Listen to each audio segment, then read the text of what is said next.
Tá vindo, e aí? Olha, já avistam. Aê! Chegou!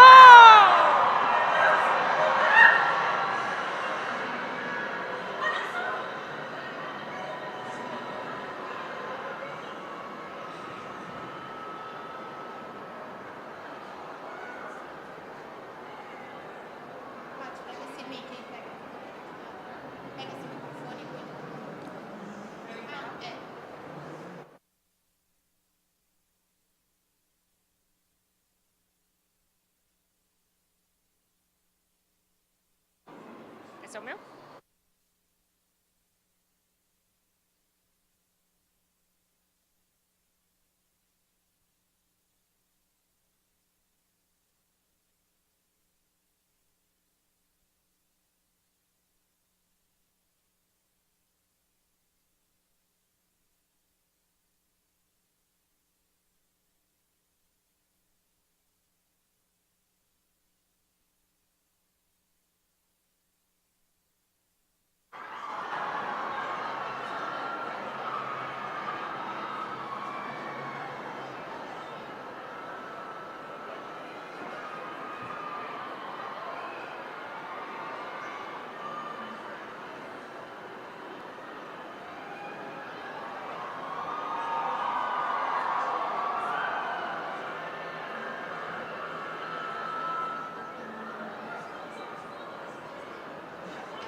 Oh, that's actually the Fox thing on the other side. That's the Fox that thing.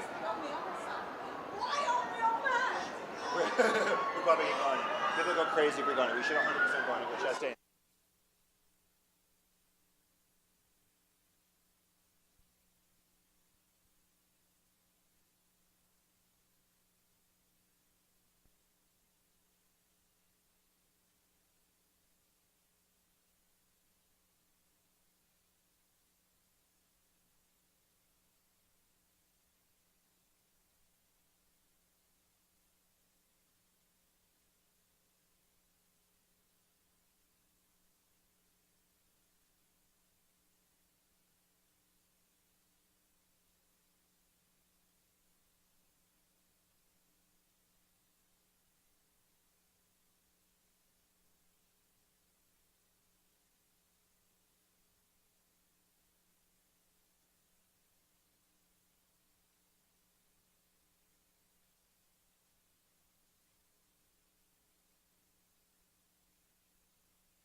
Yeah, oh, it's working now. You can speak. Oh, you can. This is working. Hi! Great to go. Like it's the queen. Just like, oh, really? Thanks. A couple times I pulled a little bit. I was like, oh. This is crazy. You want this going? I think they can hear us out there. Hi, everybody. Hey guys. Wow. Please sit. Welcome, guys. Oh my God. Everyone is so excited because you're here. You just come from the panel. So how was the panel? That was crazy. I've never seen anything like it. It seemed like they really responded to what we got to show them. So, you like it? Yeah, they liked it. And you have a... Oh, sorry. You were transmitting everything live on Instagram as well. That was awesome. Yeah, I did about the first 10 minutes, and then I was like, this is too difficult. You cameraman have a tough job. I'm just going to stick to acting. But it was really fun. And how has been Brazil so far for you guys? Did you have eat any food, Brazilian food and anything? Pão de queijo. Pão de queijo. I love It's it. really good, right? Breakfast, lunch, and dinner. Cheese balls. Cheese balls. Can you guys talk a little about what you show over there in the panel? What scene did they show? We showed 15 minutes of the movie that is early on in the film. When the XMen are sent into space to save a space shuttle that's malfunctioning and to save the astronauts aboard. And while they go to save the astronauts, there is a cosmic anomaly that happens, and Jean goes into the shuttle to try to hold the shuttle together just long enough to get the last astronaut out, and then she's hit by that cosmic entity that is the beginning of the transformation of Jean Grey into the Phoenix. And how the movie is different from the comics? What can you tell us about it? It's very loyal in a lot of ways. The Dark Phoenix comic is my favorite of any comic run in history, and I grew up loving it. X-Men has always been my favorite comic, and obviously has been a part of my life for 13 years now, more than that, 14 years of working on these films. The movie, I think, emotionally is very loyal to the original source material. It's loyal in the sense that it's centered on Jean's transformation into Phoenix, Dark Phoenix, and that transformation involves a cosmic force that comes from outer space, and that there are alien characters.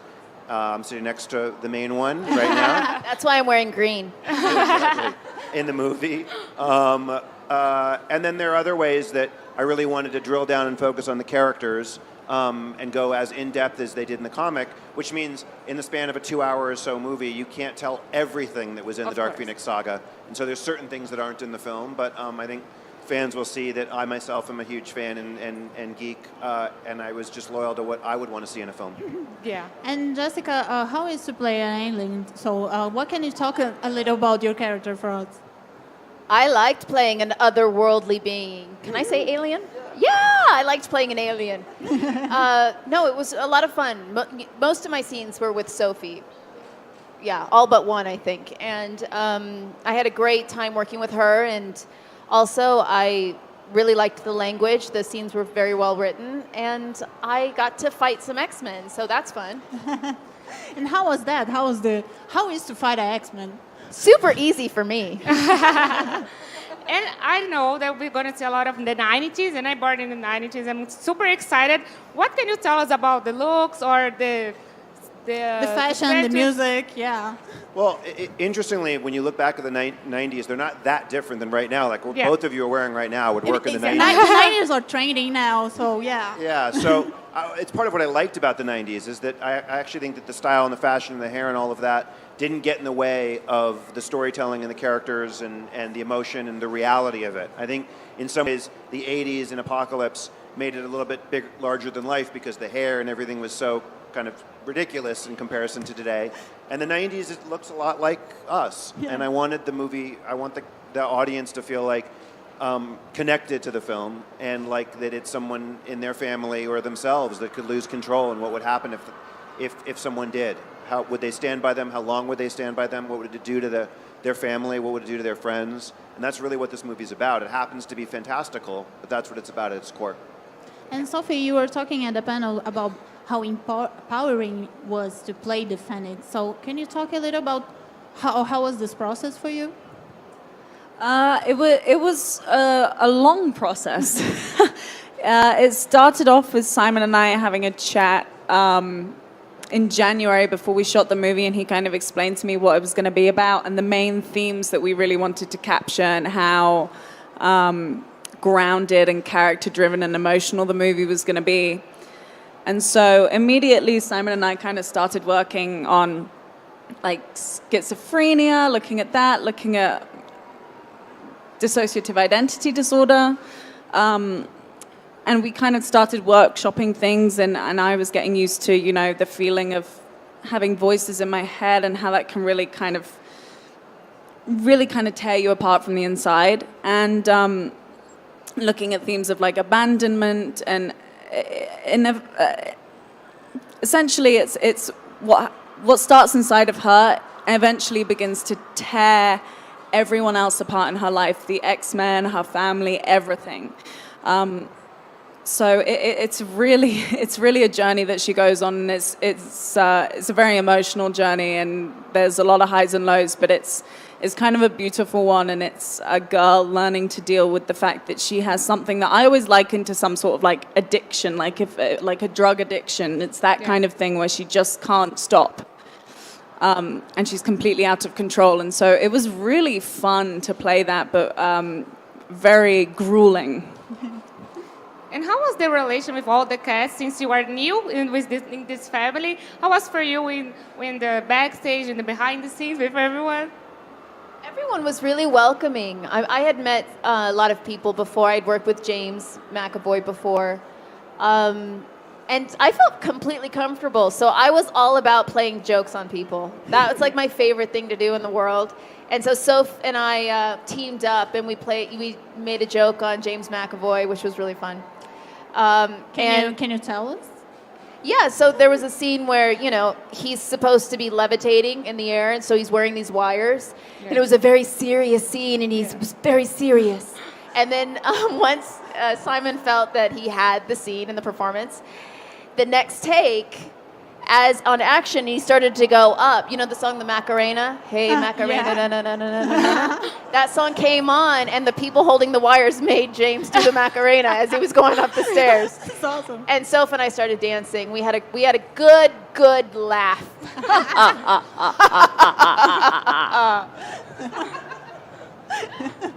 And this kind of bonding, it reflects on the relation your characters have on. I don't want to hurt her in real life. No, not in real life. She doesn't want to hurt me. No, but I guess in real, I mean. But she tried to be friends with Jin, right? She wants to be friends. I tried to mentor her. Yeah, there's a lot of coaxing from her side. But we're much better friends in real life than we are in the movie, thankfully. Good. And I have to ask, what's your favorite X-Men besides your character? X-Men. Oh, I thought you said who's my favorite man. No, like, my favorite X-Men. No. Your favorite mutant. My favorite, I would have to say it's Eric, Magneto. Oh. I think I've just stolen Simon's, but I think he's so complex, and he's a very kind of gray character. He's like the Malcolm X to Charles Xavier's MLK. You know, it's a really interesting relationship that the two of them have.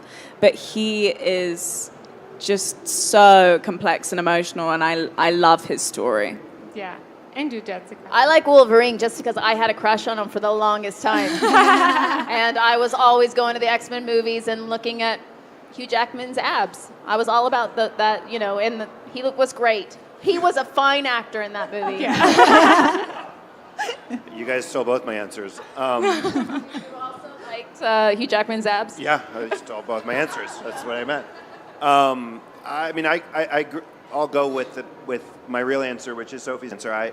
I grew up loving Magneto in the comics for all the reasons she said, because he's an incredibly complex character, because he's a character that you sympathize with, but that you're also terrified of. And that combination of an amazingly empathic, very humanized, dimensional villain didn't really exist for me in any other comics or really any other movies. So I've always, and also as a Jew, he's a badass Jew, and I thought that was really cool. Doesn't happen a lot, period. Yeah, he is our Jewish superhero.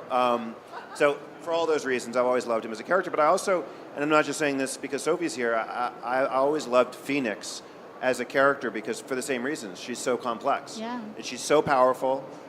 She's so conflicted. She's so emotionally sympathetic for the audience and for the reader. That's why I was so drawn to the story as a comic as a kid, and that's why, for me, that was the main reason why I wanted this to be the first time I directed a film, because I just felt so connected and inside the story of Phoenix. And the last Dark Phoenix kind of ended of saga in the X-Men franchise, and this one is also kind of an end to this, or do you guys think this could go on? I treat each movie actually as if it has a beginning, middle, and end, because I think even when you're making movies that you have a sense or are going to have sequels, you want the experience of that film to be a complete experience of watching a movie with 3 acts and having a beginning, middle, and end. So this movie has a beginning, middle, and end, but certainly we and I guess, have thought about continuing these characters on and how we would do that. And we have contracts with some of these actors, so that helps. But truly, from a creative standpoint, I just love these characters and I love the actors that we've somehow been able to put together. When you think about the embarrassment of riches of acting talent, Jessica Chastain, Sophie Turner, Michael Fassbender, James McAvoy, Jen Lawrence, Ty Sheridan, it goes on and on and on. So I would love for it to go on and on and on. And how's for you? You have like 2 different women in this movie, a villain and a not so good girl in the lead. She has issues in this film. Yeah. Let's just say issues. That's good. And how is it important for you to play multi-dimensional women in this movie, especially for the girls? It's really interesting and it's really fun to play multi-dimensional characters.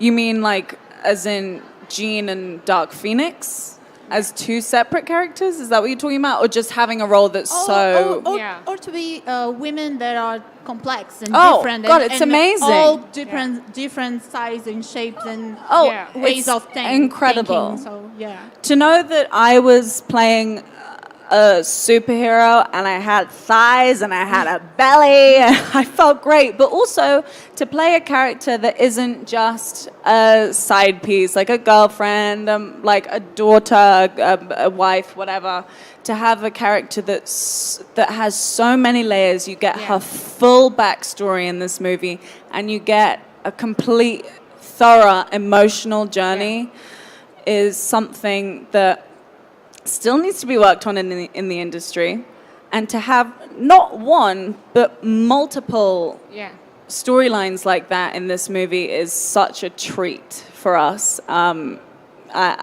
speaking on behalf of all the girls, but like I really feel like this was a movie that doesn't come around every day, especially for women, and I'm really thankful to have got this because it's a beautiful, beautiful story.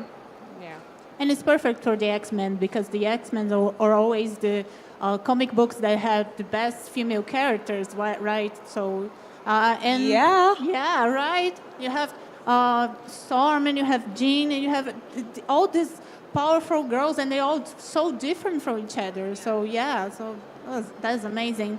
And how it is important as well to have a villain that is a woman, because we always think that you have to be good and you have to be nice and you have to smile, right? Well, I've always played characters that are super complex. I've played villains before. For me, women are complex. We're just like men that way. Yeah. Actually, Shocking, isn't it? I would disagree. That's I it. would disagree. You're more complex than men. No, that's because you're a man. You're saying that. Because you don't like to talk about your feelings. Right. No, we have the Some same. men do. Some men do, but Oh, some we're going men down a don't rabbit wanna hole talk. now. No, I love characters that are complex. I love playing characters that have demons and ambitions and fears and loves and hatred and jealousy and desire, because that's what every human being has. Yeah. And so perhaps that's why I haven't ventured into the comic book films yet, because what was being offered to me in the past didn't represent what I saw to be true for our gender. And I was really happy to make this movie because I felt like the focus really was on portraying women the way that they truly are. Thank you so much, you guys. This was awesome to talk to you guys here and to have you here. I think everyone is really happy as well, right? So thank you so much. Thank A gente you. volta já já. Thank you. Thanks. Thank you. Thank you.